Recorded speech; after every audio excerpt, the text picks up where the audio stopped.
Hi, everybody. Today, my psyche says toxic people.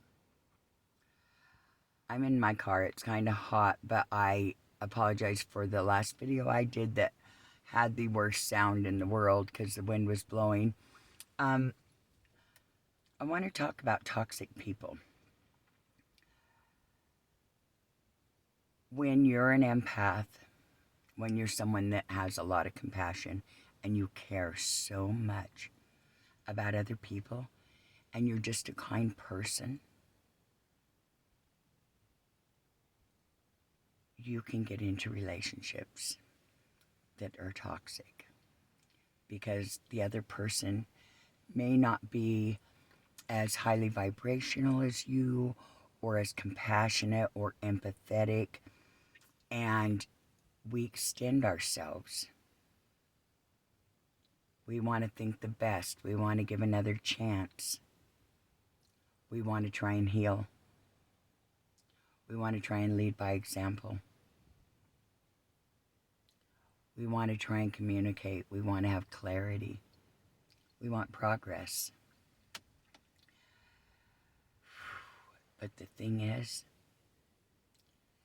if you're at a certain vibration, and I'm not saying anyone's better than another person, don't get me wrong, but if you're at a higher vibration and you're vibrating on a higher level because you are spiritual, empathetic, compassionate, there are toxic people that we cannot always heal.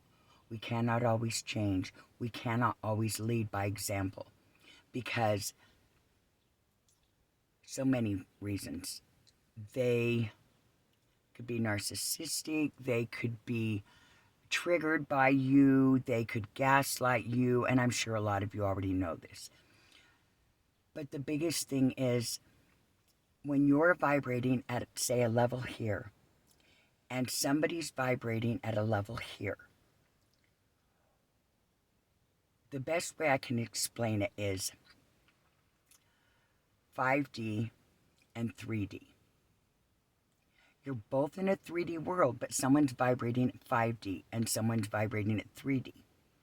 So it would be like a doctor that has a degree and knows all about medicine trying to teach that medicine or explain a specific surgery or something to somebody that knows nothing about medical, maybe not even medical terminology, and they don't hear, they don't get or understand or comprehend what the doctor's talking about because they haven't gone through the training, they haven't gone through the schooling, they don't have the education.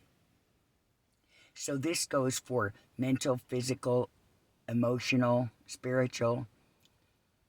If you don't have the training and you're in a 3D and someone's in a 5D and you're in a 5D trying to explain your spirituality, your compassion, your healing or something like that to another person, they don't understand it. See, they haven't gone to school. They haven't gone up to 5D. So they don't comprehend or they can't engage because it triggers them. Now you're up here on this level and you've been down to this level, and I'm not talking a better person than another person. I'm talking you've gone through the education, you've gone through the healing, you've gone through the raise of the vibrations, you've gone through the ascension.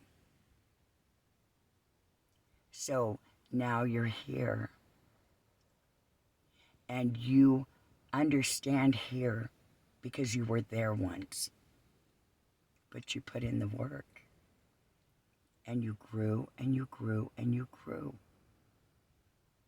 And so now you're seeing through a completely different lens, a lens of compassion, a lens of higher knowledge. But they haven't put in that work. They haven't healed. So they're not hearing you. They're toxic. But the reason I say toxic relationships or toxic people is because if you continue to entertain trying to heal them, they will lower your vibration. So we have to know when to step away. We have to know when it's time to let people go. This also applies to people that fall to the wayside, that maybe you were once close to, and all of a sudden you've grown and grown, and you don't have that same connection with them anymore. You're on different vibratory levels. They don't understand you, and you understand where they're coming from, but you are living and holding yourself to a higher value. You hold yourself to a higher moral compass. And we have to let people go. So, it's hard, but that's the process of life. People come into your life for a reason. They come into your life for a season. The growth can continue long after that relationship has separated and parted ways. That's the beauty of it. That's the ripple effect. I love you, everyone. Have a good day.